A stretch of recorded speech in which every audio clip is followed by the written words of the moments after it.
Nigerian. I'd like to specially welcome you to this great occasion. My name is Obari Princess Dafiago, and I'll be your host for this event. Now, my work here is very simple.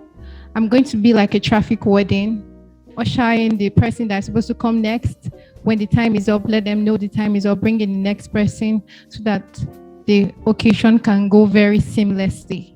I'm very sure that at the end of this event, you leave here feeling refreshed, feeling exhilarated, and this event will truly be a nulli secundus.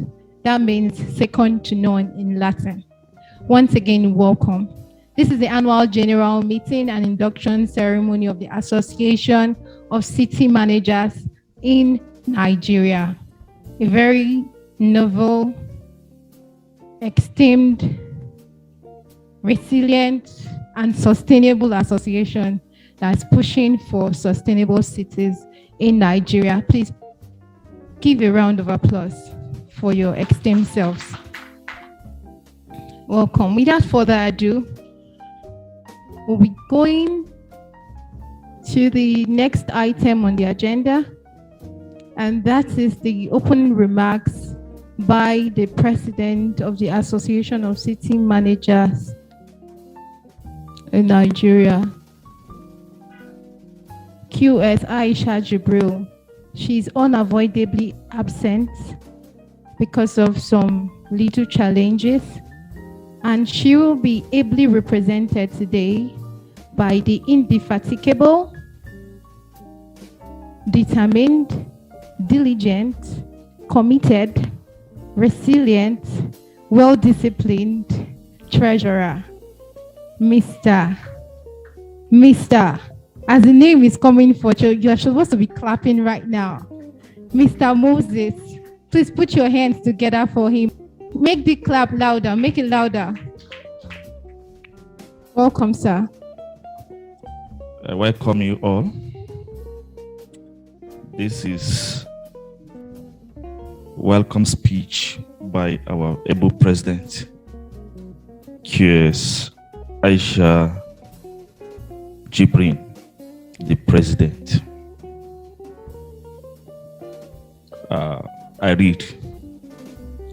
It gives me great pleasure to welcome you all to the 2021 hybrid annual general meeting and induction ceremony of the Association of City Managers in Nigeria, ACMAN. The previous year was characterized by global challenges and the endemic situation of COVID-19 outbreak.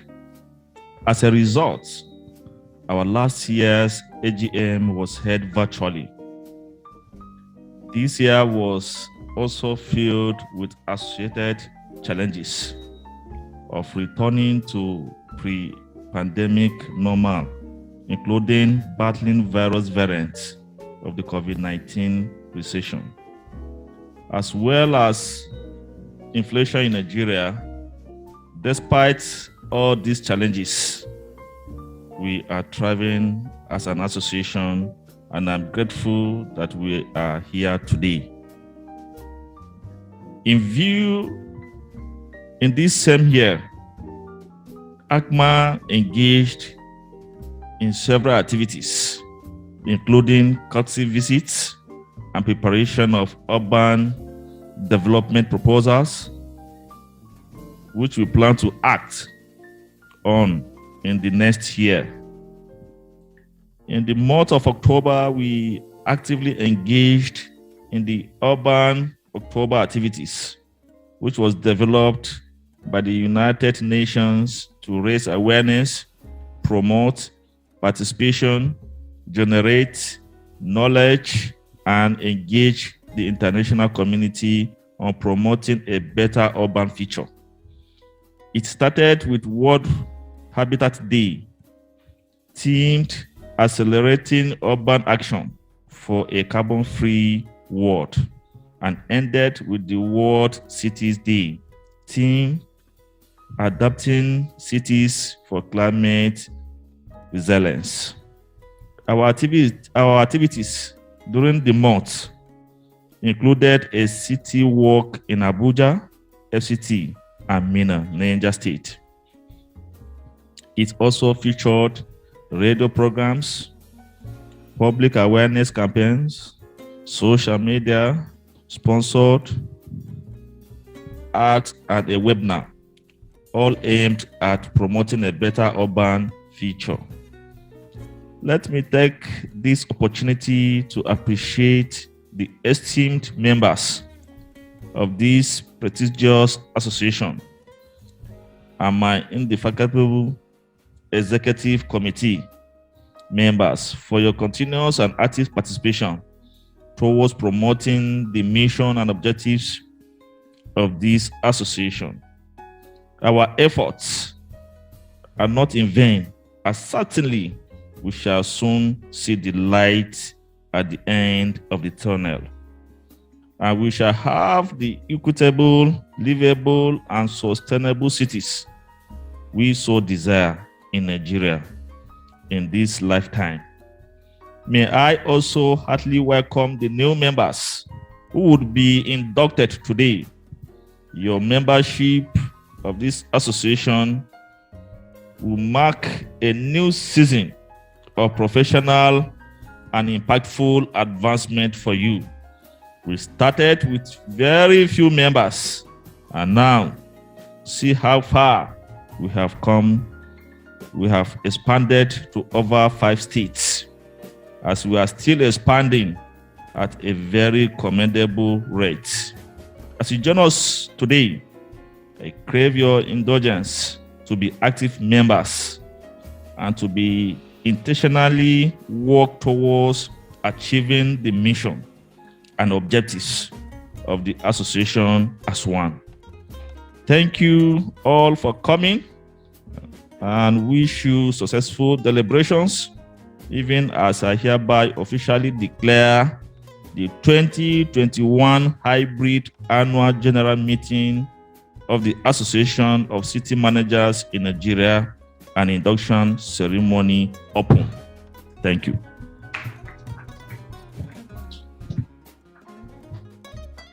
Thank you, sir. Please put your hands together for him once again. It's official. I'm excited to be here today. The association is just calling my name to join. I don't know if lawyers can join the association as well, if it's allowed. Can I join? Thank you very much, sir. I'll consider it since it's calling my name. Okay, without further ado, for the keynote address, ladies and gentlemen, you will join me to welcome a very committed man, a man that is available, reliable, is consistent, persistent, always there, ready to give his all for this association. Please join me as we welcome the Secretary General of the Association of City Managers in Nigeria, CPL Godswill Unekwojo Musa. Please put your hands together for him.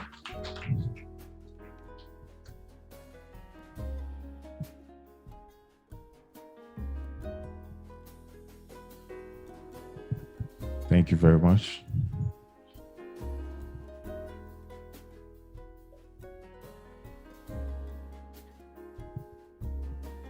The President, Association of City Managers in Nigeria, QS Aisha Jibril, the Executive Committee of the Association of City Managers in Nigeria, the professors and academicians here present, directors of ministries, agencies, and departments here present, esteemed members of ACMAN, professionals of the built environment, distinguished ladies and gentlemen.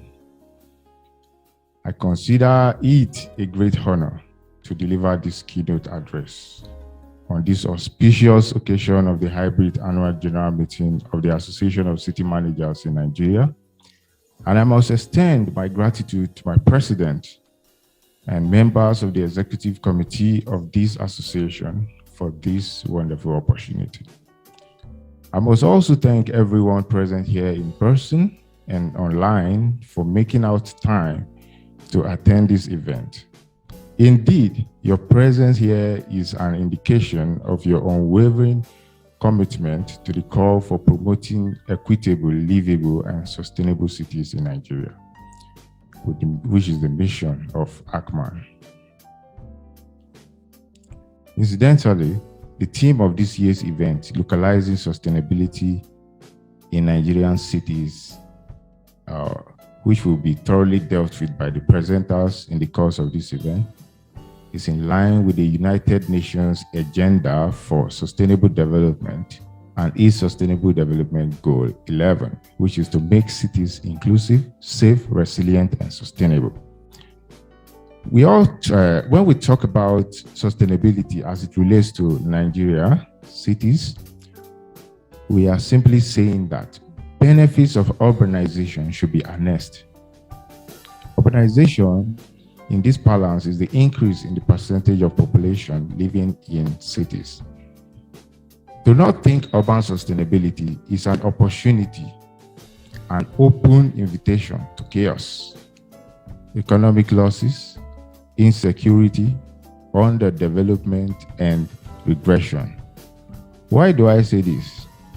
According to UN report of 2018, about 54% of the world population, that is an estimated number of 3.5 billion people live in cities, and by 2050, this figure is expected to increase to 68%, with the highest rate of urbanization, population explosion occurring in developing countries, such as Nigeria.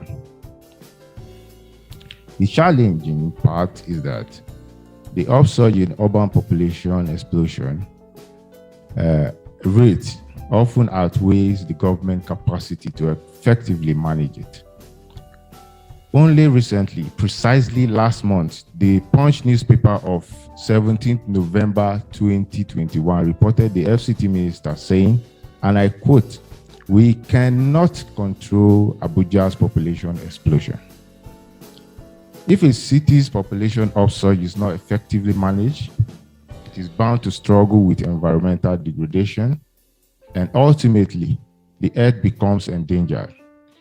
Even though cities occupy 3% of the Earth's land, they account for about 75% of world's energy consumption and are responsible for over 70% of global greenhouse gas emissions. The way cities are planned, built, and managed is key to reducing carbon emission and keeping global warming within the limits set by the 2015 Paris Agreement of 1.5 degrees centigrade global climate warming. Another fallout of ineffective management of urbanization in the formation, expansion, and persistence of slums. About 833 million people live in slums, and this number keeps rising. The cost of poorly planned urbanization can be seen in some of the huge slums tangled with traffic, inadequate urban infrastructure, and sprawling suburbs all over the world. Many cities are also more vulnerable to climate change and natural disasters due to high concentration of people and their location. There is also the issue of high unemployment rate, and which dovetails into high crime rates and death rates in these cities, amongst others. Indeed, building urban resilience is crucial to mitigating social and economic losses. As such, by choosing to act sustainably, we choose to build cities where all citizens live in decent quality of life and form a part of the city's productive dynamics, creating shared prosperity and social stability without harming the environment. Sustainability in cities, it refers to cities that are designed to address the social, environmental, and economic impact of its growing population through urban planning and city management without compromising the ability of future generations to experience the same. For a city to be sustainably developed, there are key sectors that must be taken into cognizance. And I would like to proceed by listing these sectors in their order of precedence and as aptly represented in ensuing image. This report will be published on the website of ACMAN for your consumption later. 1. Urban planning. Sustainable solutions for urban planning problems can include promoting green buildings and housing, mixed-use developments, walkability, greenways and open spaces, alternative energy sources such as solar, wind, and then transportation options. Good sustainable land use planning helps improve the welfare of people and their communities, shaping their urban areas and neighborhoods into healthier and more efficient spaces. Number 2 is urban vulnerability. I'm talking about the key sectors of sustainable city development right now. Now, impacts of disasters such as floods or storms are often worse in densely populated urban areas. And for sustainable solutions in these regards, the role of proper building codes and land use planning have been recognized as effective in reducing disaster vulnerability, increasing social ties and community network. Number 3 is energy. Considering that cities are huge contributions to pollution and climate change, owing to the overuse of fossil fuels for energy generation, there has been a recent push for the use of more sustainable forms of energy, such as solar, geothermal energy, and their likes to reduce the carbon footprint. This is a commendable sustainable solution to the issue of energy. Number 3, transport. Sustainable urban transport can include giving priority to walking and cycling over the use of cars. Practical examples include cities like Copenhagen, where a bridge was exclusively constructed for bikes, Johannesburg, where the bus rapid transit was dedicated. Then cities like Medellin or La Paz, where cable cars have been introduced as part of the urban public transport system to link hilly and often low-income urban communities to the city. Number 5, built environment. A sustainable built environment is a circular environment designed for longevity, flexibility, adaptability, disassembly, reuse, recoverability, and considers future climate risk. It is powered by renewable energy, prioritizes sustainable and shared mobility, utilizes green spaces, natural biodiversity, and nature-based solutions, which fosters increased resilience, well-being, and social connectivity. Number 6 is manufacturing. Sustainable manufacturing or green manufacturing for our purpose can be defined as a method of manufacturing that minimizes waste and reduces adverse environmental impact. And number 7, solid waste. Responsible handling or creation of solid waste is an important aspect of sustainable development. And the 8 R's is paramount here. The 8 R's represent to rethink, regift, recover, recycle, refuse, reduce, reuse, and repair. Then number 8, public space and cultural heritage. Cultural heritage is an under-recognized source of sustainable development, especially in Nigeria, which must be leveraged to fully achieve the SDGs.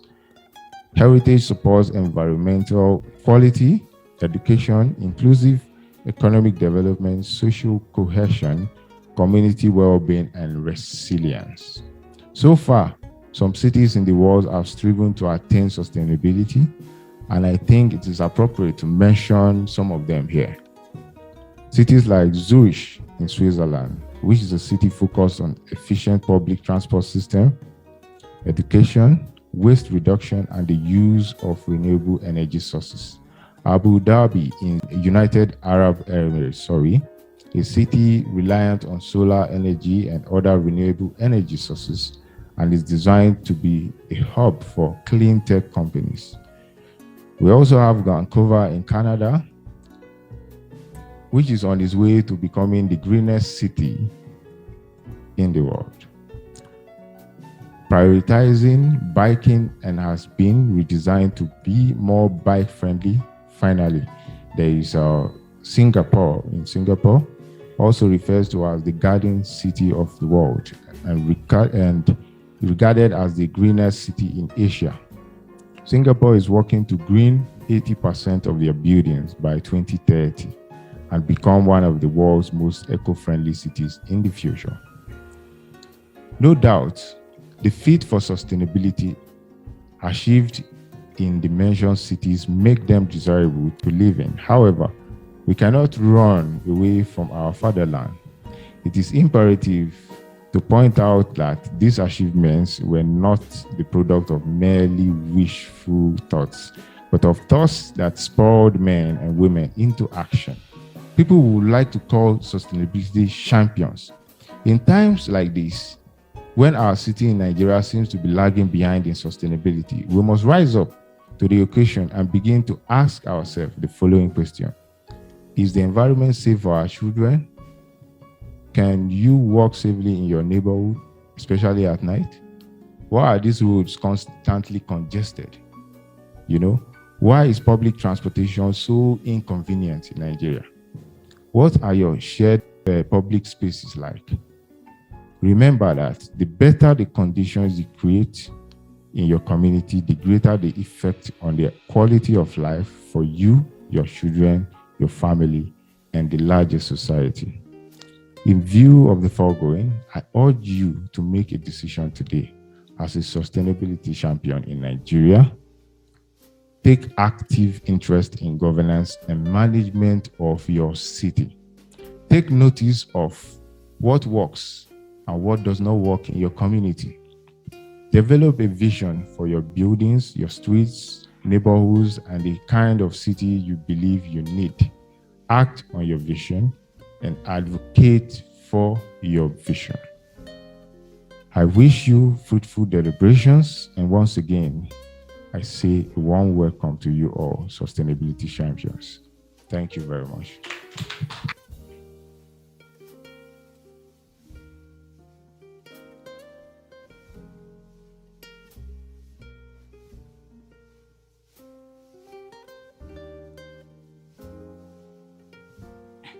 Thank you for that thought-provoking keynote address. Begin to take action today. You all sustainability champions. Please, a round of applause for yourselves. Earlier when I introduced this event, I welcomed those of us present today, but I did not welcome the people online.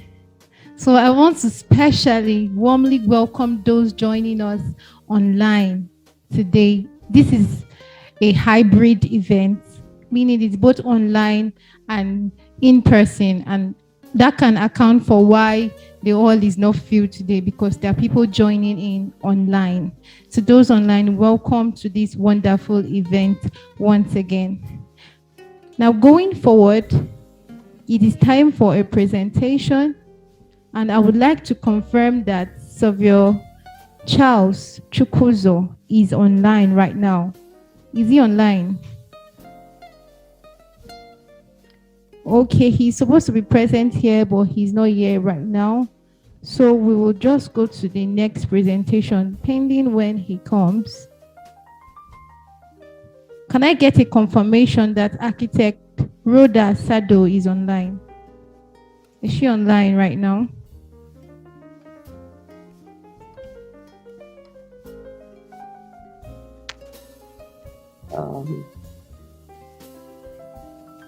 Did I just get a confirmation? Yes. Good morning. Okay. Just hold on, ma. So, ladies and gentlemen, we would usher her in properly. Thank you for joining us online. And we say it's time for the presentation on inexpensive ways to live sustainably. And this presentation is going to be by a very dynamic and powerful lady. I know she has prepared a lot for you that she's ready to dish out. Don't get bored. Don't get tired. Now is the time to open your ears very well and listen attentively. Ladies and gentlemen, without further ado, please, with a resounding clap ovation, help us welcome architect Rhoda Tajo. Please make it louder. Thank you, Ma. Thank you. Thank you so much. Can you all hear me? I don't know. Yes, we can hear you. Okay, good. So good morning all, and I welcome everyone here today. For my presentation today, the opening, the keynote from Mr. Gomes, Secretary Gen, I agree it was a really powerful one and loaded. It covers a lot of stuff. And the issue of sustainability, we can go on and on about it. It's just a lot, and it can be overwhelming. And so I particularly like the theme he sent to me when I asked what the theme for the meeting is, and it's localizing sustainability in Nigerian cities. Because information out there, data out there have issues around like countries like Europe, continents like Europe and America and all of that. But in Nigeria, we have peculiar problems. We have special cultures. And he mentioned a lot. I took note of him talking about walkable cities, our cities safe to walk in. Even if we say that we should, let's say, create sidewalks and plant trees and let people walk and take public transportation, our city is safe. And that is why today my presentation, I don't know if it can show on the screen because I sent it to Mr. Gomes earlier. I wonder if it can be projected on the screen. But my topic today, I'm trying to be in touch with reality today. And that is why we're going with inexpensive ways of living sustainably in Nigeria. We have, rising prices, inflation, we have insecurity, we have, just so many things going on. And so how can we, even with the absence of like the government or the leadership in, helping us play their role, how can we as a community, as an association, do it right or get it right? So first of all, I have defined what sustainability is, and this is my favorite definition of it, which says sustainability means meeting our needs without compromising the ability of future generations to meet their own needs. So basically, this definition is telling us that, okay, thank you. Yeah, I can see that now. So basically, with this definition, that would be the next slide for, okay, yeah. So we're saying that sustainability, right, is a thing of conscience. So basically, I'm using a resource and I'm thinking about even the unborn children that are not even my own. And so the question comes in that, how do you think that people right now, especially with conditions in Nigeria and all the things that are going on, do you think right now that people are living, are conscious, of what they do? Do you think that we do things with our consciousness, like with our consciousness? So that's the big question, right? So now, I'm asking, so why? Okay, yes. So we should, sustainability means that we should use resources and meet our own needs right now without compromising the future generation, right? So now, why do we need to do that, right? We can move to the next slide. So one reason is because the environment is an exhaustible resource. So I know from the keynote, we also talked on fossil fuels, and that's one resource that we have on Earth that can actually finish. And that is why we have the issue of renewable energies and asking us to go solar, go, and all that route, right? So two, it improves the quality of our lives, right? We know what that means. It protects our ecosystem and preserves nature. It ensures that we have a future for all.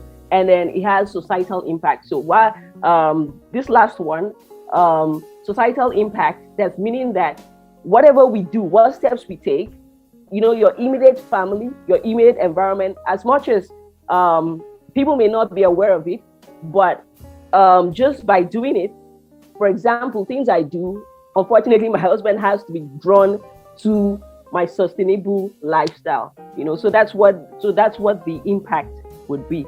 Now, if we're talking about, if we're trying to say that we should live a sustainable life, first of all, we need to understand what is your carbon footprint, right? So, can we move to the next slide, please? So, what is your carbon footprint, right? So, my carbon footprint is how much carbon dioxide I send to the atmosphere, right? So how much carbon dioxide do you send to the atmosphere? How much carbon dioxide does Mr. Gomes send to the atmosphere when he prints the new member certificate, or when he's printing our t-shirts? How much carbon dioxide did you send into the atmosphere by being present there today, right?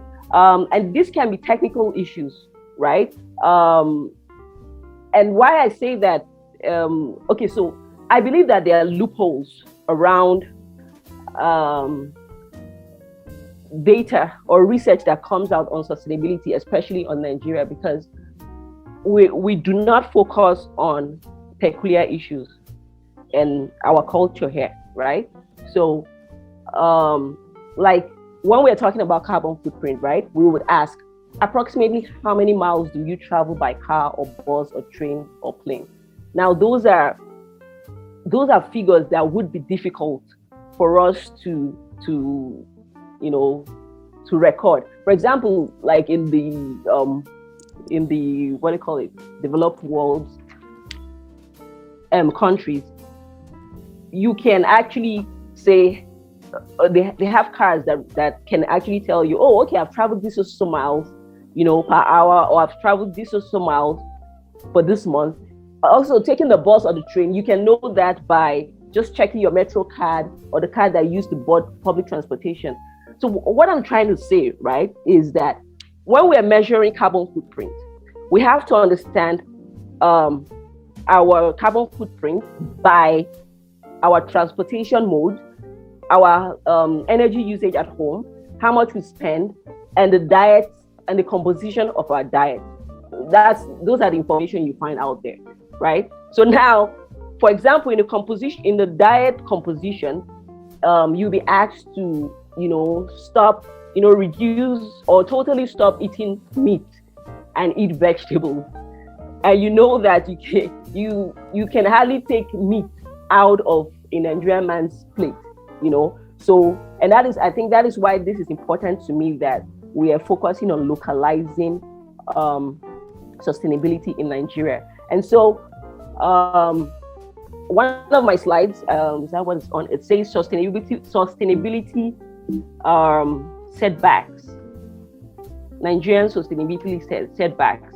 And on the next slide, I've highlighted home footprints, which I've explained, like to really understand what our behaviors or what we're doing as regards to living sustainably. We have to have information on all of this above. That's the 4 items above, right?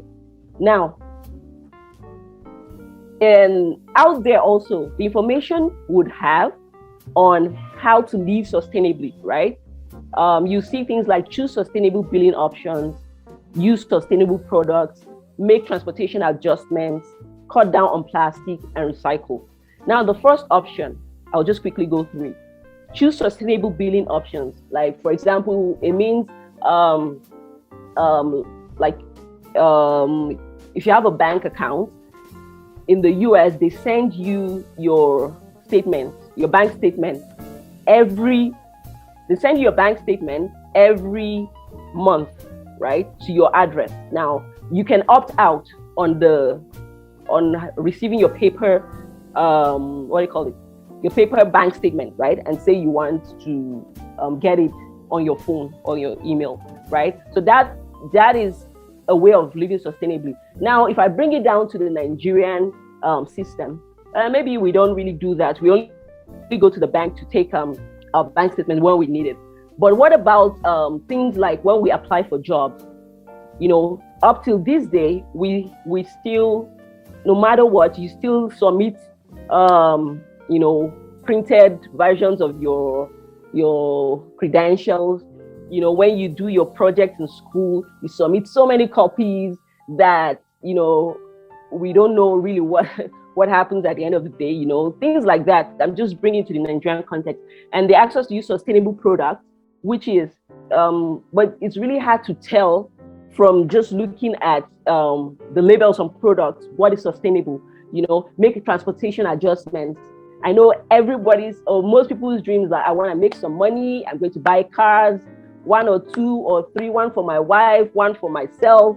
So that is the Nigerian culture. So how then do we make these adjustments? Cut down on plastic. At weddings, you know, plastic, you know, bottled water. Our mothers at weddings also, when they are sharing souvenir, hey, I haven't gotten buckets, so, you know. So basically, our lifestyle is just, you know, it contradicts with, like it's just difficult to make those adjustments. Recycle, which is the last one. Sorry, Mr. Gomes, I think we're on the, the 10th page. The 10th page, I think that's what I've been on. So when we say recycle, with how many years, maybe I've not lived so many years on earth, but I have not seen one recycling plant in Nigeria, honestly. I'm sure they exist. I've seen on the news, on TV, a couple in Lagos.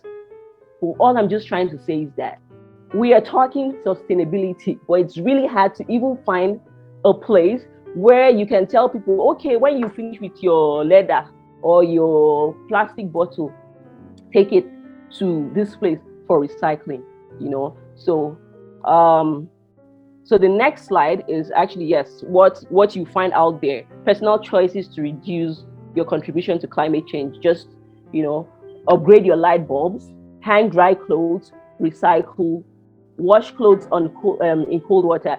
And if you look at this slide, right, the reason why I pulled it up, now, upgrade light bulbs.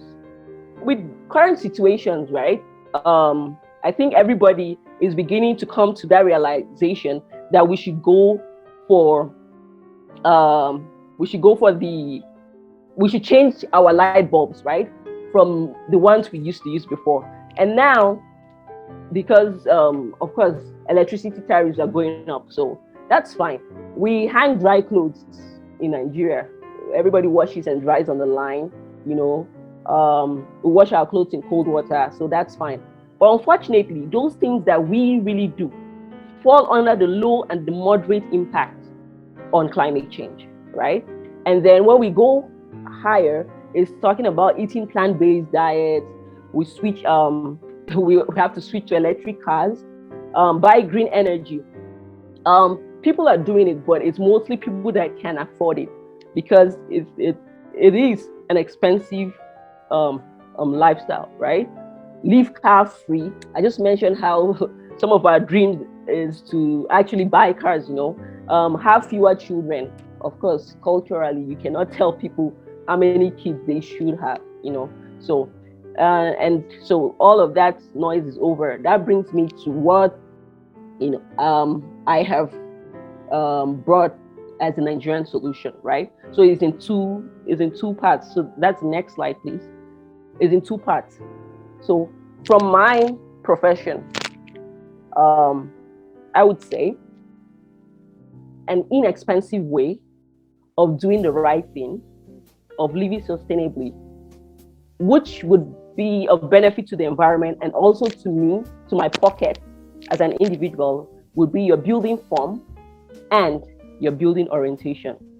That is just the quick and easy hack to all of this. So I'm saying that when we're building, especially in this climate that we have, right, we should make sure that your building is oriented in such a way. So you see that in the next slide. That's after the Nigerian solution, building form and yes. So it's showing you that the building should be oriented to minimize solar gains, and then the reverse is applicable for cold regions. So can you go to the next slide, please? The drawing is there. So in simple terms, right, make sure that let's say your home, the shortest span of your building should be the one facing the sun.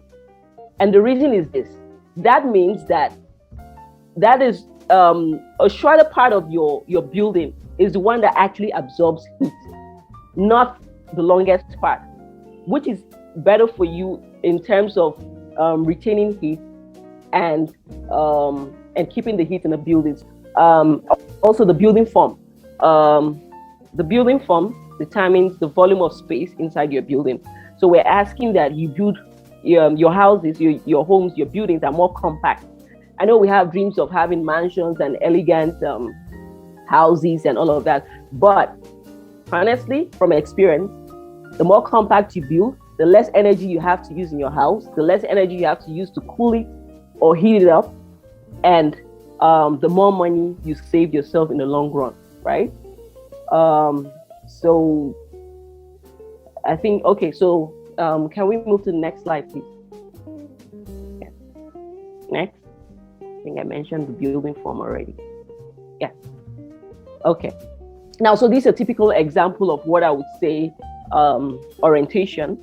So from this facade, which is a problem we have to solve, right? So first of all, yeah, the building, the shorter part is already facing, the shorter span is already facing the sun. So we have the other parts that are, heating from solar gains and heat and all of that. But another way we had to treat the facade, I know most people don't like white in their exteriors, but this was one way we could solve it. So by painting the external wall white, and so it reflects more light. It reflects the heat back to the environment, and then we have less heat being absorbed into the house. That's where I labeled A. B would be using texture or using other materials, like the top. I think it's called the top, the green artificial grass. Just basically materials that can absorb heat, right? Instead of throwing the heat into the building, materials that can bounce it back off. C is plants. That's that's the easiest way to preach sustainability. Plant green, go green, and all of that. C is more plants. D is an exterior what do you call it? Security light, right? So it's a solar security light. It's actually a smart one. It comes on when it feels a human movement, wind, animals, human beings. And so why I'm illustrating that is that there are just several ways that we can save money in our pockets and several ways that we can go sustainably in this environment. So that one is a good example. I don't have my security light on the whole day, just chopping, energy and all of that. This one gets charged during the day and comes on at night when it feels motion. I can also turn it on to be permanently on at night, but I prefer to leave it off to save the energy and allow it to have what do you call it, to respond to motion, right? So that's the architecture part I would be talking about today, because I want to make it quick and easy. So other hacks, and that will be the next slide. I put a what do you call it? I've put up our typical electric bulbs, right? The incandescent lamp and the energy saving bulb. So the energy saving bulbs tend to be more expensive, but I'm sure that in most of our homes we have all transitioned to that. Because if you haven't, just move to the next slide, please. You would see my argument. You know, I actually did this calculation. You can call me Igbo, but okay, that's fine. Sorry, I don't know if it's the right to say. Anyway, if the tariff rate, right, is 38 naira per unit or 1 kilowatt per hour, then the old bulbs we used to use, a 100-watt incandescent lamp used for 10 hours, we consume 1 unit every day. And so that is 38 naira every single day. That's what goes on just turning on one light bulb. So if you use a 10-watt energy saving bulb, which even arguably has more luminance than a 100-watt bulb, for a duration of 10 hours, you consume 0.1 unit or 0.1 kilowatt hours units per day. That means you're using 3.8 naira, 3 naira, 8 kobo every day. So that is one strong argument I can give. And that this is a Nigerian problem I just brought across to you, and I'm sending you a solution because I actually did do the calculation. And so we're saving money. And therefore, so if you put the 10-watt bulb against a 100-watt bulb, you have saved almost 90% of your cost. And then the maintenance of the bulbs, for maintenance issues, the bulbs actually last longer than the incandescent bulbs, and you have less heat. And I'm sure that we know, we can experience that from the energy saving bulbs, that we have 75% less heat than I know I have that experience and I used to feel with the other bulbs. And so that means that we're saving more to cool the homes, right? So we're carving out the Nigerian solution to sustainability. Okay, so the next slide was just the first image I pulled up, where you find out there, okay, I'm way beyond you, sorry. Yeah, the next one, the green, yes, that one. Okay, so this is just me again. It's work in progress, trying to superimpose what the Nigerian problem or what the Nigerian solution or situation would be as compared to what we have out there for other countries or other people. And so the ones in blue are things that I think that it's easy to do, like upgrading our light bulbs. That's easy, you know, with even electricity tariff, we have no choice than to do it. Hanging dry clothes is our culture. What I mean by hanging dry clothes is over the white people, like, they put their clothes in dryers to dry for them. We do it naturally. Wash clothes in cold water, we do it. Even the washing machines that people are beginning to buy, the water is cold. It's not the hybrid or the tech ones that you have to use hot water. So the ones in yellow are work in progress, right? There are things that we should do or we must do. Oh, sorry, you're on the wrong slide, please. The previous one. The one before it. Okay. So the things that we should do, but it's really difficult because we would need like leaders or governance, you know, to go about it.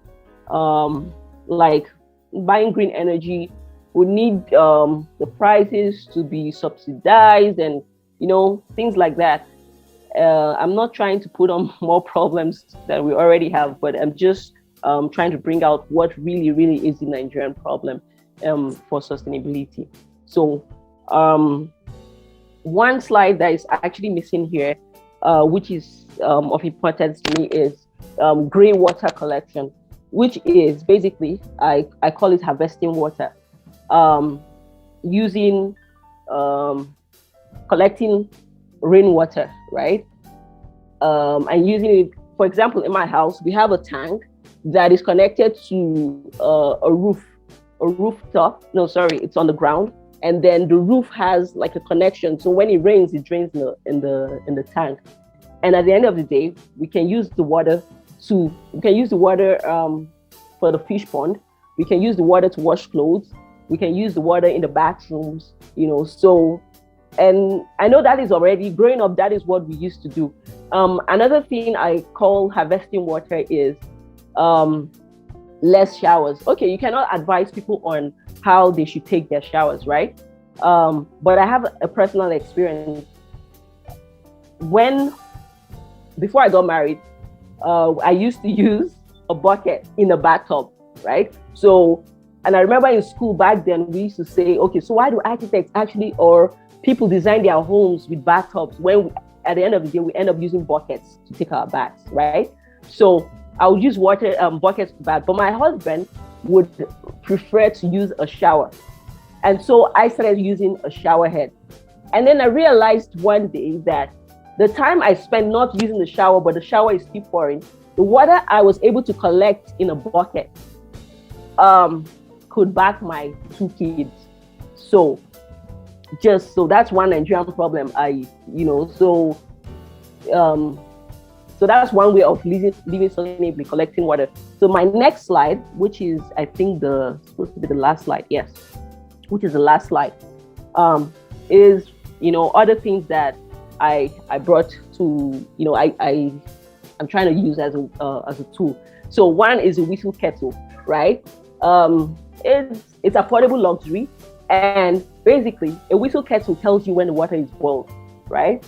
Other than putting water in like a pot or a kettle, and then it boils over, and you're busy, you're carried away doing something, right? So one way to try to curb how much energy is used to boil water is to get a whistle kettle. That's it.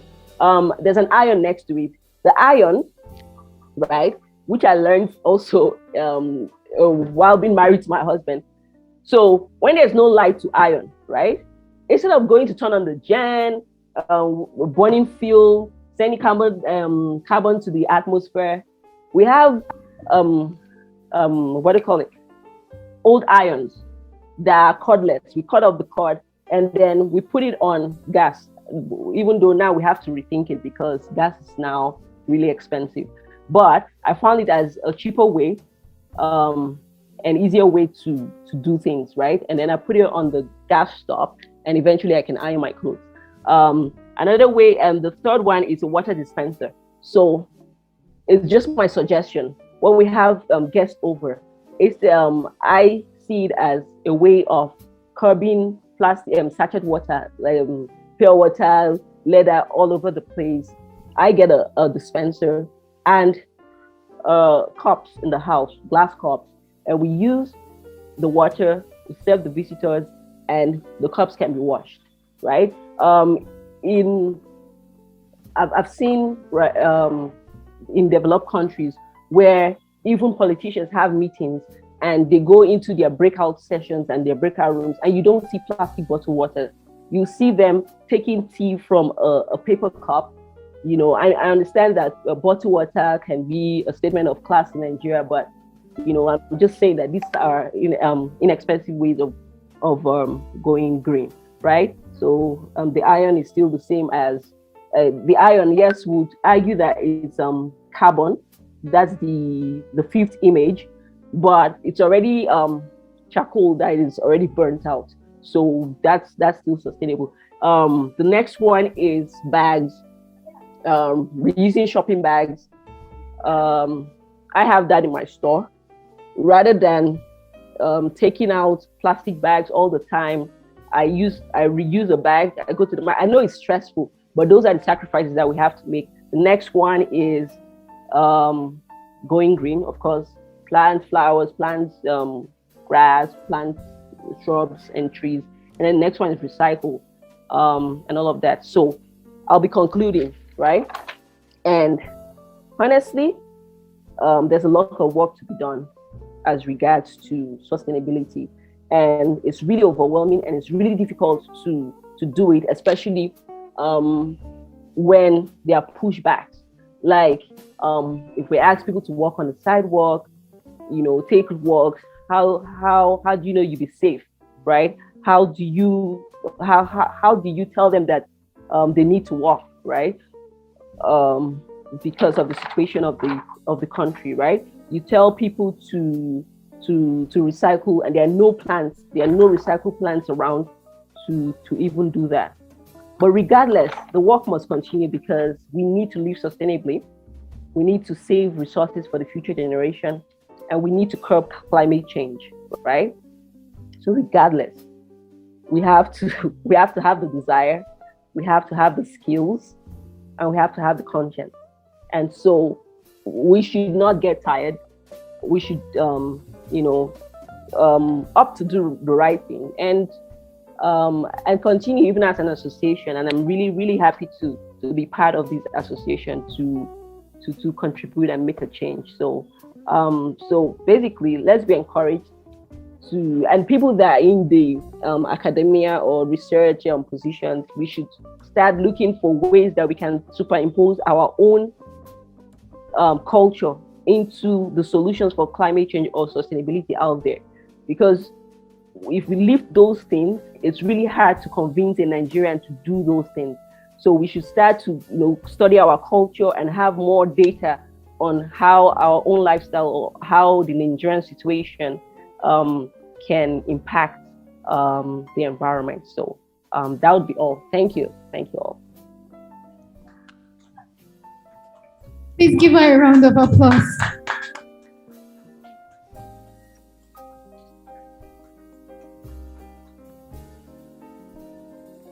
I didn't know that it mattered the way you position your building.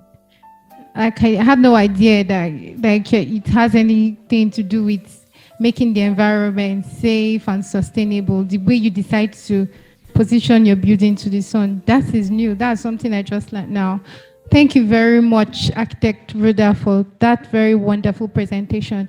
If you have questions, just kindly indicate if you have questions. Otherwise, you can write it down so that she would answer your questions later. In the meantime, I would like to say that one of the sponsors of this event is present here today with products. And that sponsor is Omatai Consult Limited. They're a company that is all about renewable energy and renewable energy products, solar products. They are here with solar products that you can check out during recess to see what you want to get based on who you are. You know you are sustainability champions. Thank you very much. The other day, an environmentalist was talking about the environment. And then he said that if we continue the way we live in Nigeria, in the next 50 years, there will be nothing left of the earth for us. And one of the attendees jumped up and he was panicked. Like, he kept asking, what did you say? What did you say? And the environmentalist repeated it and said, in the next 50 years, there'll be nothing in earth left for us. We'll all go into extinction. And then he said 50 years, the environmentalist said this. He said, oh, thank God, I thought you said 15 years. What is the impact of this? We cannot see because we cannot fathom the long-term effects of the disasters of environmental pollution, climate change, and all of this. We don't know how pertinent this issue is, the issue of sustainability, because we are all programmed in Nigeria to think about the short term. We don't make long-term plans. We're not concerned about long-term plans. And so this program today is a very, very apt one. It's timely. Localizing sustainability in Nigeria is timely because it shows that we are thinking ahead. Please, once again, put your hands together for yourselves. In the absence of any question, I don't know if anyone has written. Okay, there is a question. There's a question. Okay, a mic could just be passed across to you. I know there is another mic. Please, can you help me pass it across to him? You tell us your name, sir, and then you go ahead and ask your question. Thank you. My name is Fumi Oshifi. I'm a town planner by profession. I really want to thank the last speaker and the last two speakers, so to say, because they really opened our eyes and refresh our minds to the future sustainability. I know it might be very, very sometimes difficult for us to actually achieve sustainability in our localized environment. I say this because I have some comments, and I also want the speaker to also give lights on or shed lights on this. For example, how do we assuage compliance of quality etiquette when we are thinking about shall we actually legislate towards compliance for sustainability? For example, I'm talking about importation versus exportation of ideas. I'm talking about, do we go on public appeals rather than public compliance legislation? And we have to think about this premise on the background of our cultural impact to actually put all these things in proper perspective, or the implication of a localized sustainability in our cultural setting. Then, what are the factors of sustainability? Here, I'm thinking of so many things. I'm thinking of a leadership style, policies, economy, and the social environment we are in. Then, she mentioned something, that is, when you are dealing with recycle, how do we encourage people or the members of the public to go into this? I also know that under the environmental law, there's something that calls polluter pay principle versus the rewards. It is not that grounded in the local setting we find ourselves. She also mentioned about energy, that is in terms of low bulbs and high tariff. I noticed that I changed all the lightings in my house from incandescents to the low energy saving bulbs. But I found that I continue paying high tariff. Then I'm saying here that government is not sincere with us. The reason why people are actually going low energy savings is, one, to save energy, to help the environment, and to even save the cost. And that is the discourse of today. But government have known that this is what you are doing. They start increasing the tariff. This is not good at all for us if you are really going there into the future. Thank you. Wow. Please put your hands together for him. This was like another presentation, a quasi presentation in a presentation, and it was deep. It was very deep. The issues that you raised, you would want her to address immediately, would you? Okay, Architect Rhoda. Okay. So, hello, can you hear me? Yes, we can hear you. Okay, so it's a lot, and that is why in defining sustainability, I actually mentioned the word conscience. And you also, our host or our moderator, you said that in the little joke that you told us about the lady that said, "Oh, thank God, it's just 15. I mean, it's 50 years. I thought it was 15 years." So now, how do you start changing the mindset of people? So now it will be the combination of everything, combination of policies, combination of laws, enforcing it. And one thing I always hammer on is environmental literacy. By now, I would expect that our school curriculum, right, should carry issues of sustainability, climate change, and environment. so that it's imbibed in children right from small. Like the way I would teach my 1-year-old that you do not litter the floor, you do not throw anything out of the car. By the time I start teaching her from home, so imagine, and sometimes these kids, they only listen to their teachers, or sometimes they'll come, oh no, auntie said it's not like this. So imagine having that in your curriculum, So that's one way. Another thing is, and he mentioned it, right, in the rewards, recycling in developed countries. You drink your bottled water, or you pick plastic bottle from somewhere, you take it to the recycling plant, and you get a reward. You get $1, you get $2, So you see people, and that is when the leaders or the government is ready to make changes, right? So you have incentives for people for doing the right thing, because unfortunately, that is what we have become in the world. When there's no consciousness, okay, then you reward people by, giving them, money and all of that.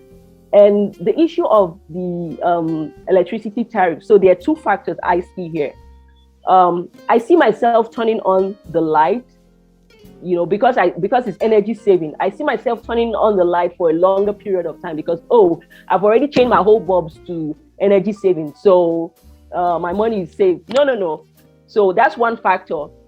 And that way, if I do that at all time, I will forget to turn off the light when I'm leaving the house, I'm still going to come back to electricity bill. So changing our bulbs to energy saving does not mean that we should still, do business as usual. That's one. Of course, yes, there's the issue of being transparent, and that is what we're saying, that we have to come hands on deck on how to solve the Nigerian problem, because there's the issue of corruption, not being transparent. There's the issue of people just trying to extort us, and that is why, as an association, we come up with, how to solve these problems and how more people can be in government, can be, I don't want to go political, can enter into politics and make the change. But at the end of the day, is the will to do the right thing. Yeah. Thank you. Thank you very much. The will to do the right thing is paramount. Thank you so much, Ma, for that answer. And thank you, sir, for the contribution. Okay, going further, our time is fast spent. And remember, I said as a traffic warden, I would not want to keep you waiting on the queue for long because you need to get to your destination. Please, ladies and gentlemen, for the presentation that we skipped earlier, we now have him present with us. And I know he's ready to also come and blow your mind and spur your mind into thoughts that would eventually lead you to take actions. Put your hands together as we welcome for the presentation on moving toward a zero waste management in Nigeria. Surveyor Charles Chukwuzo, please put your hands together for him. Put your hands together, don't get tired.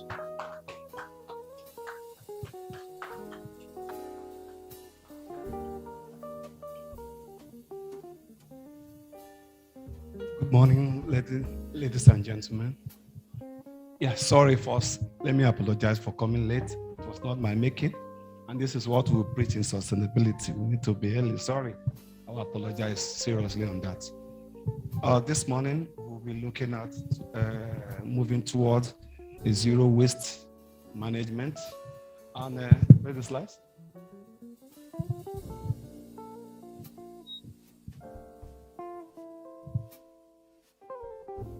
Okay. Now, moving toward a zero waste management in Abuja. That's a great topic to talk about. So many practicals have been said. So many things have been said in theory. I don't like theories, and that is why I decided to reduce this presentation to my experience, life experience, not on so many theories. From the record, slide 1.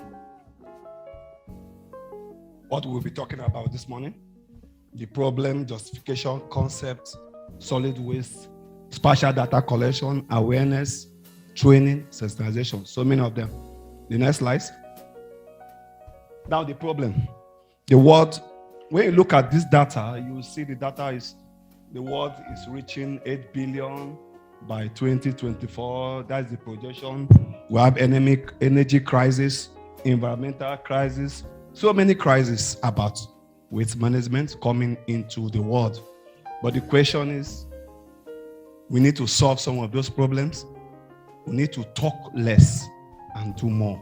And that is what sustainability is all about. Instead of we just complaining, you go to Abuja, you see waste everywhere. So many complaints from the public. And the issue is, what has the NGOs been doing? What has government been doing?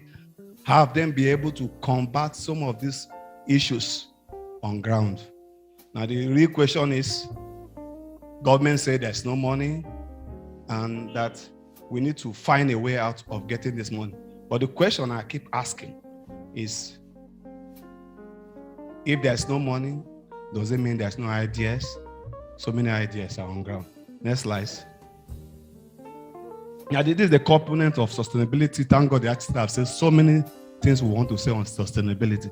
This is the concept of sustainability, social development, equity, bearable environmental quality. These are the good things that come with sustainability. Next slide.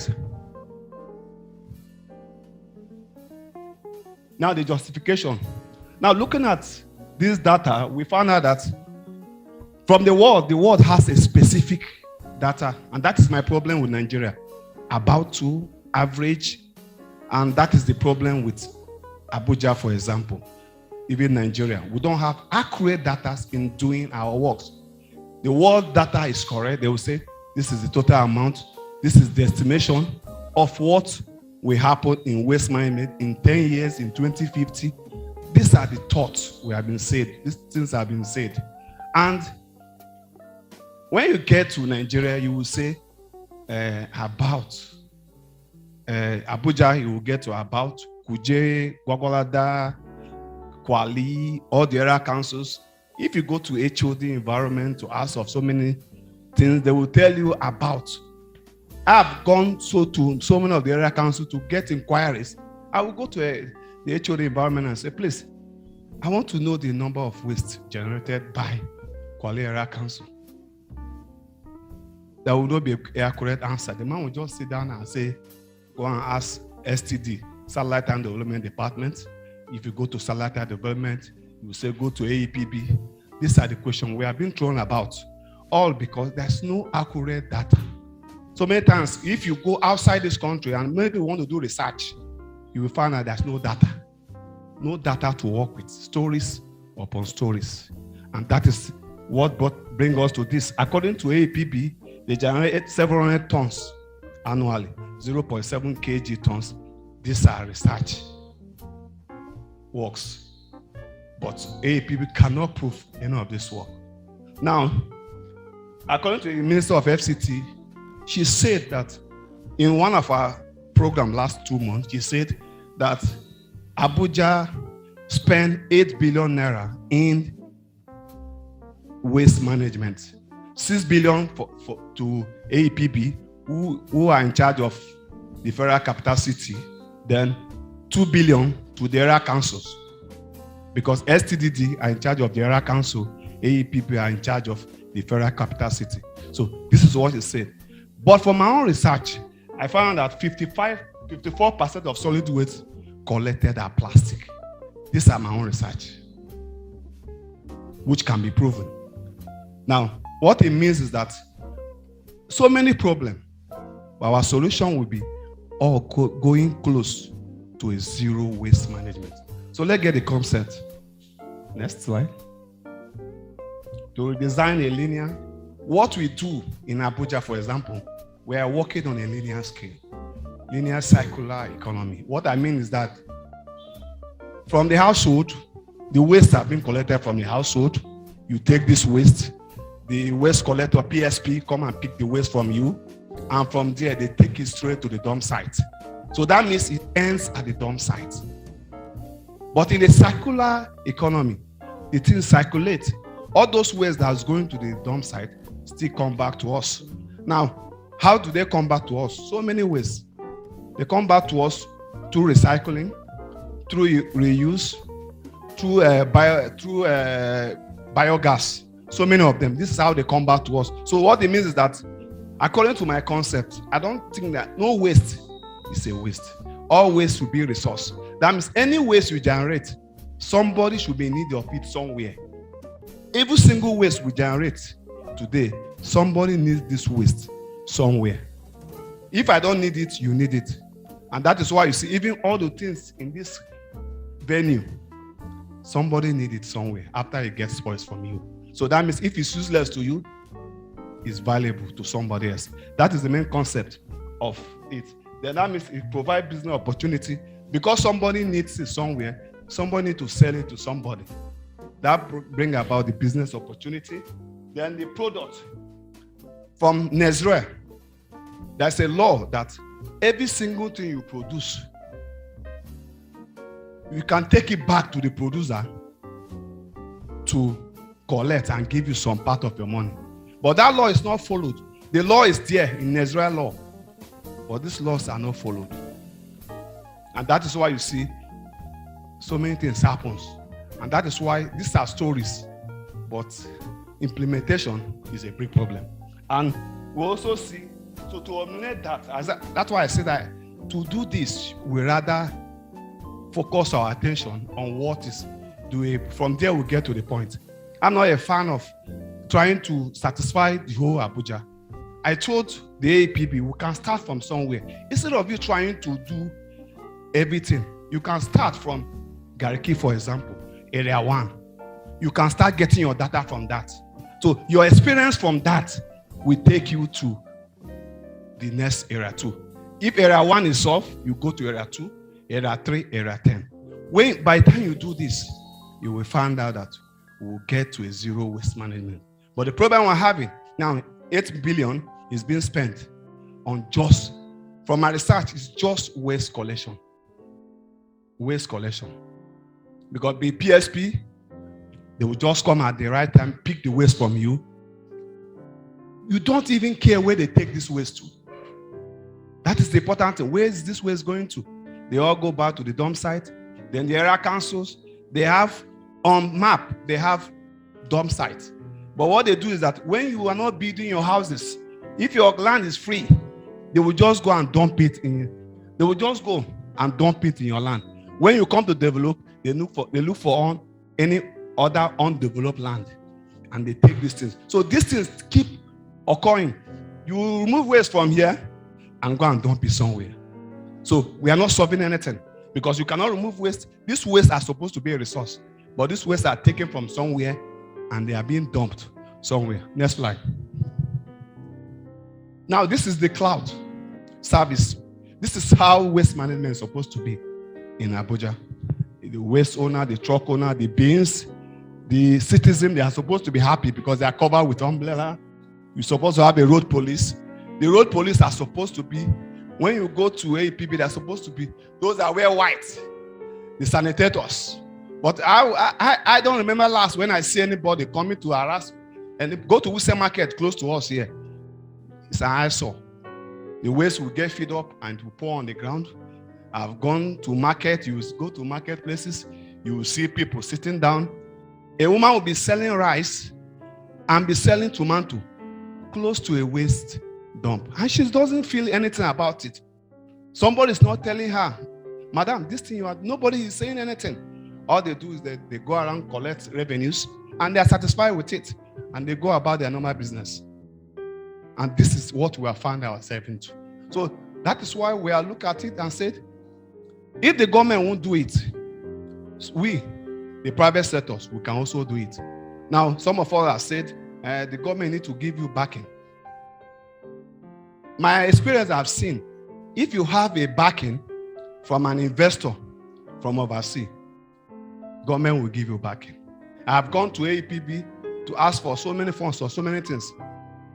But when I added JICA, for example, JICA is a Japan International Corporation, inside of waste. So when you say JICA is coming, you need to go with a foreign body before they listen to you. So now, and the foreign people don't want a data that is about.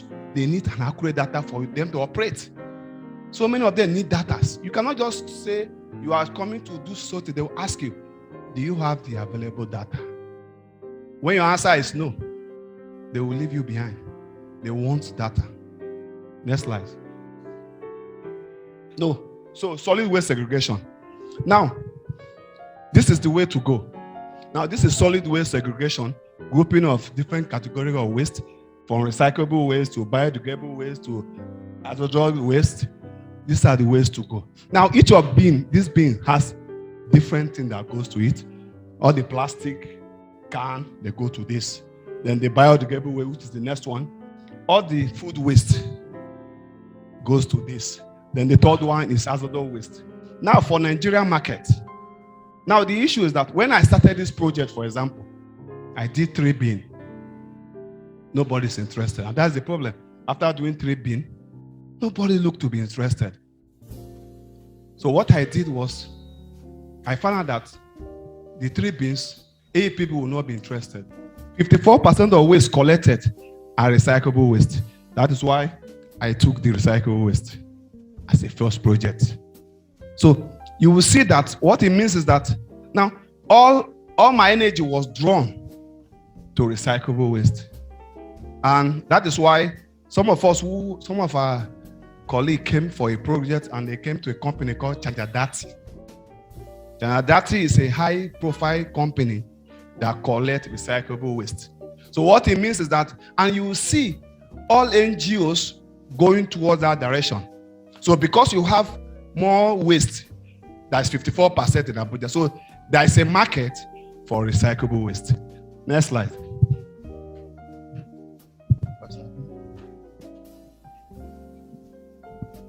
Sorry. Now, the biodegradable waste. During my project, I found out that the biodegradable waste can be turned to compost. So what it means is that all the waste that goes to kitchen. So what did I do?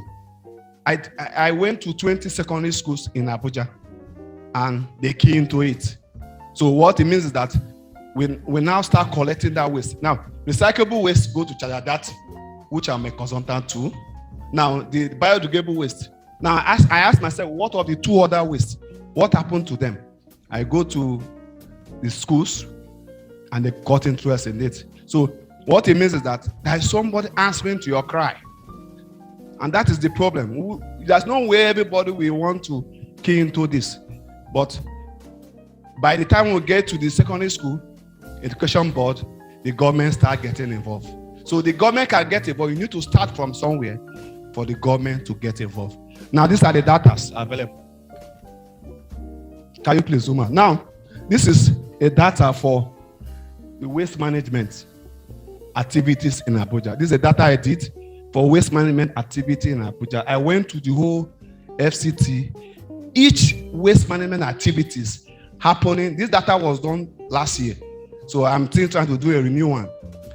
All waste management activities happening in Abuja. Anywhere it is, the actual location. Because if you check Google Earth will take you close. They may not hit at the point.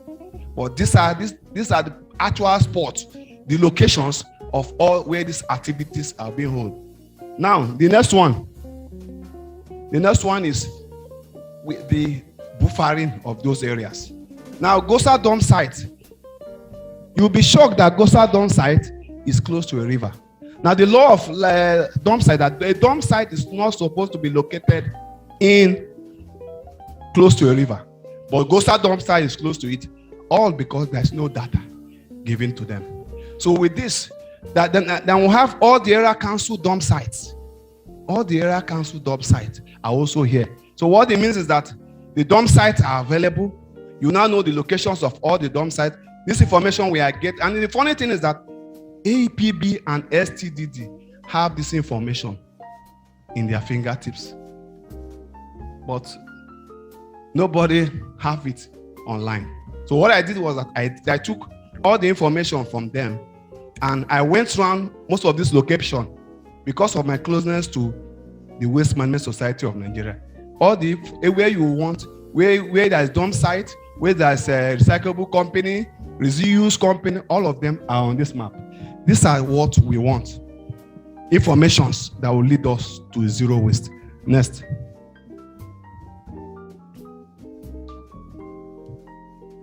Still the same thing. So these are the closeness to the dump site, closeness to the river, closeness to every place about Abuja. So these are the data we need to operate with. Now, what it means that if any people want to plan where to locate their dump site, they will look at this data and say, okay, no, we're not supposed to put a dump site. And you'll be shocked that some of the villages, like the Gosa dump site, some villages are 500 meters, 1 kilometer. And when you go to even the dump site, people are living there, sleeping in there. During my research, I slept in Gosa dump site for 2 days. And I saw many things happening. And during that time, you see that everybody is coming to do business. And business is recyclable waste. Everybody there do recyclable waste. But they don't care about the health factors. The government are not bothered. They want to make their living.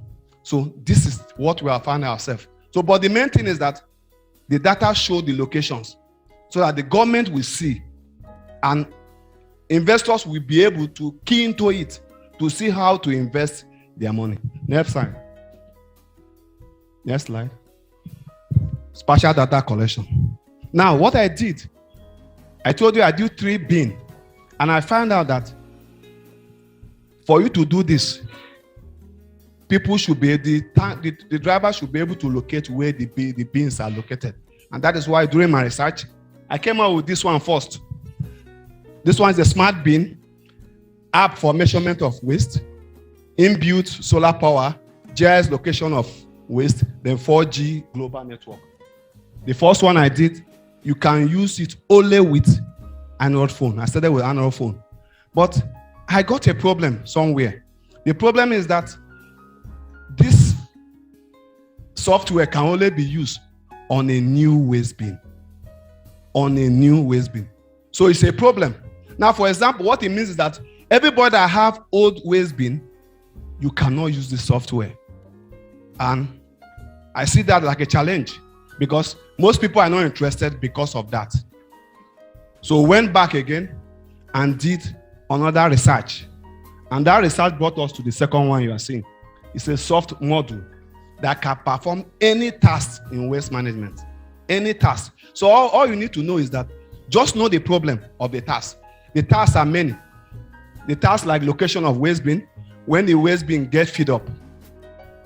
And they also measure the waste bin.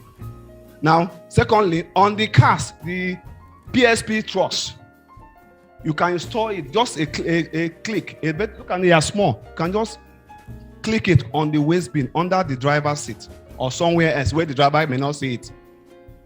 And this thing can be located everywhere in Abuja. So what it means is that it measures everything. I have a problem. The problem I have is that AEPB, they collect waste.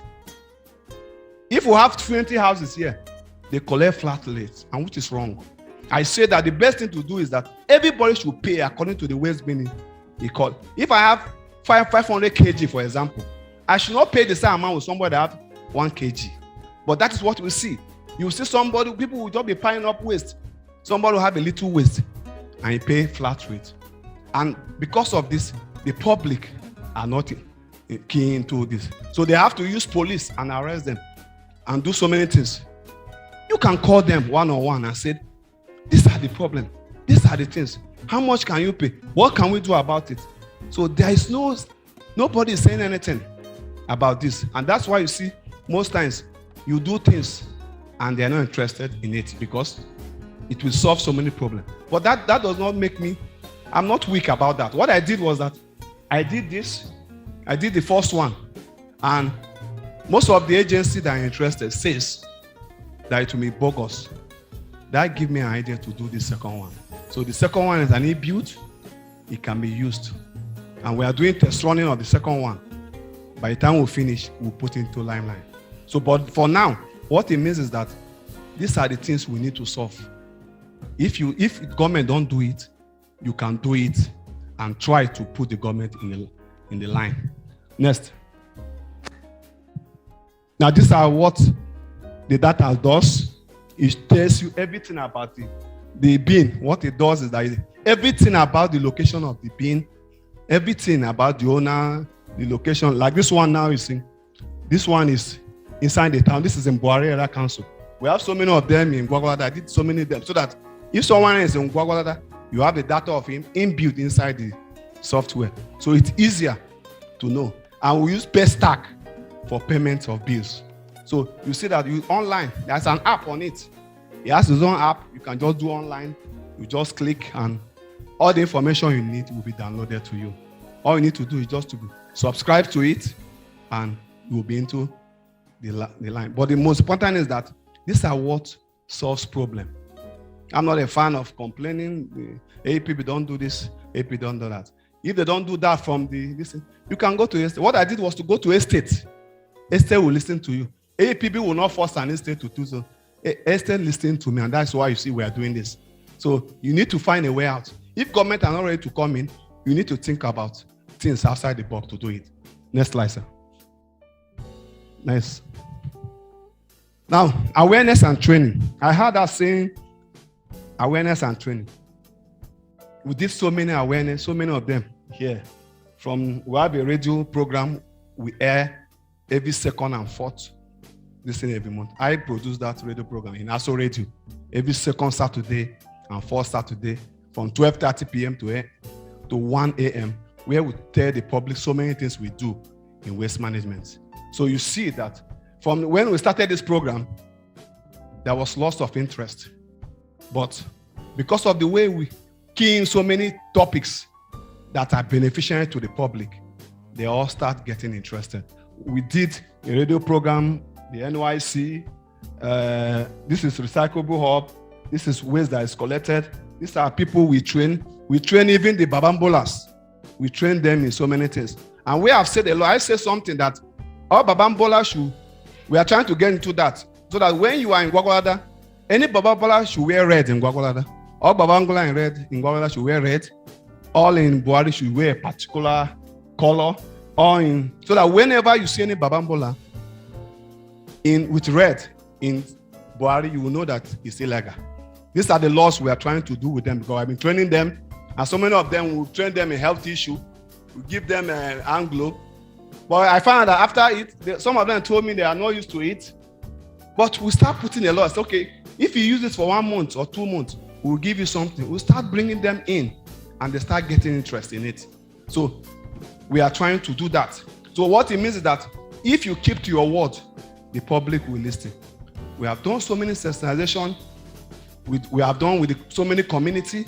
We have done with so many area council. But the real thing is that let them see talk the talk. They told us the public, the government are lying. Everybody is lying.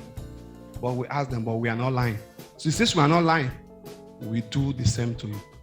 And this is what some of the things you do to get closer. Because without the public or the people, you will not get toward the zero waste management in Abuja.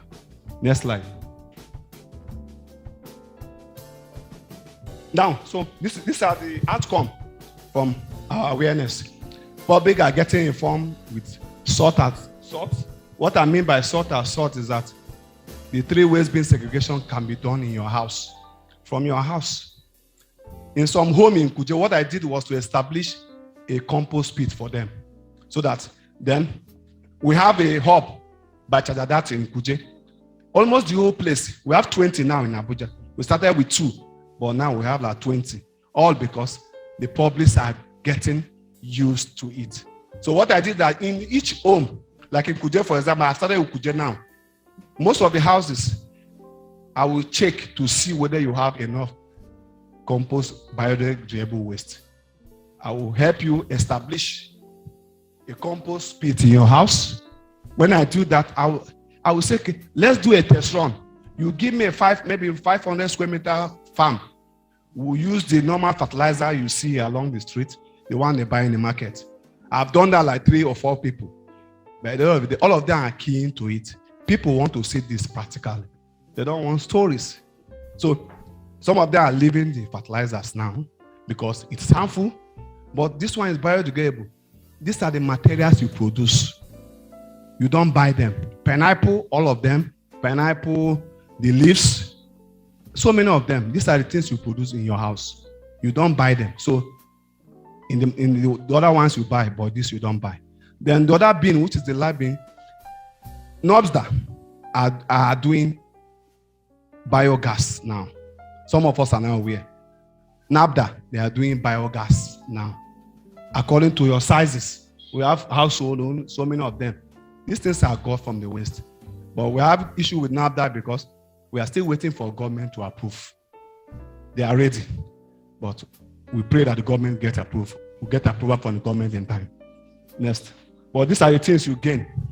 We have gained from our training. Investors are interested in recyclable waste because of our awareness. Then AEPB, my stronger bond between you and AEPB, satellite and development, they are getting interested. They want ready-made food. They don't want to create food by themselves. They want the one that's ready-made. When you do ready-made things, they will click to it. They will want to partner with you. Next. Now, the web and mobile app design. Now, in the course of my training, I did a mobile app design for China Dati. Now, what the mobile app does is that everything about the company, everything about the waste, you can do that from your house. Our location of our dump site, our recyclable hub, is all on the mobile app. So it's easier for you. You don't need to bother. You will just tell us, we'll give you I said, no, the next slide, let me show them. Just next slide, sir. Okay, this is the grievance form. The grievance form said everything. The community, the name of the grievance, who are you, the solution, the date of submission, date of record, so many of them. You just say your problem. Instead of coming to us, you just state your problem. We'll direct you to the relevant authority. So the mobile app I did a mobile app called Waste Matter. So all the agency into waste management, I know their mandate. The most important is that all agencies into waste management, there are like 40 of them, but we are starting with 6. APB for Abuja, Satellite and Development, Ministry of Environment, NOSDA, NESRA. Then with one of them along the road, okay, NAFDA, yes. So we're starting with 6 of them. So when you send your issues, if you have waste problems in social area, you just snap it, fill this form, send it to me via the mobile app. I look at it and send it to the appropriate authority. So what that means is that we are solving issue. It's my time. I saw you standing. Okay, can we let me just round up. Sorry. So this is the mobile app. Take a slide. This is what it does. Go. These are the recycling at your fingertip. These are the locations of our dump site. Next. So towards a waste management sustainability, I've told so many people, there's no fund anywhere. There's no money anywhere. There's money. Did you have the right materials for people to give you money? And that's why I said your innovation, source of raw material, register with CSC, obtain license to operate, identify your customer, start small, determine your cover area, market your business. Next slide, sir. Okay, thank you. Thank you, sir.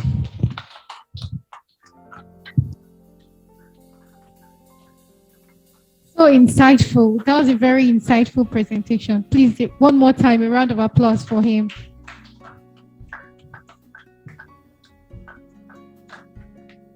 If you have any questions, don't forget to write them down. Don't forget to write them down because the time is fast spent and I promised I would not keep you here for long and I want to keep to my word, just like Surveyor Charles has talked about keeping to his word when dealing with these people and encouraging them to use the tools that are provided for waste management. That's how I want to keep to my word as well. Without further ado, we are moving forward and I am excited, very excited to announce that we have finally gotten to the point tagged induction of new members. You know, I'm aspiring to be a member of this association. So let me be excited for the people that are joining now. They're going to be my seniors, if there's anything like that here. In law, we always have learned seniors. I don't know, I can't use learned here, but my seniors. I'm excited for you. Quickly, Mr. Favor, if you'd be kind enough to pass me the list of those to be inducted today.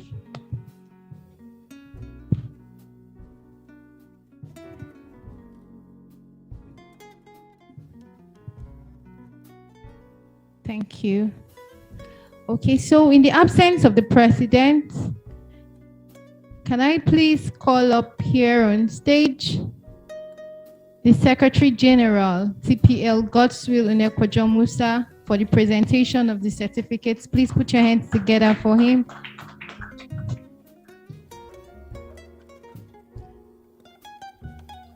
Just a tip, when I call your name, please come up to collect your certificates. And there's going to be paparazzi, so we can save the moment. When you hold your certificate, smile for the camera, take a shot, and then proceed back to your seat. So quickly, first on this list here, I have Jamila Jibril. Is she here?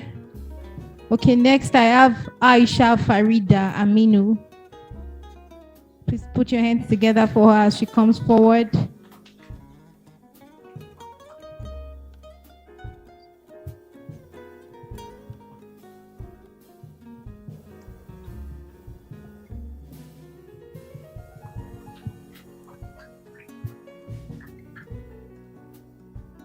Next, I have Matthias John Maisamari. I hope I didn't murder the name. Please put your hands together for him.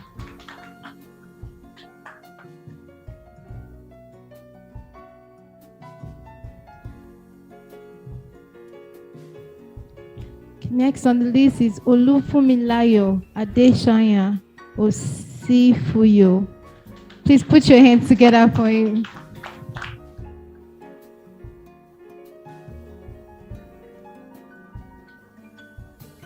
Sustainability is already in his blood.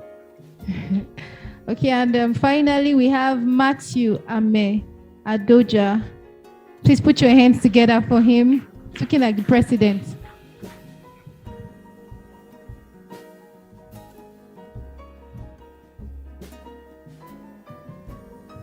Congratulations to everyone. Thank you very much, Mr. Secretary General.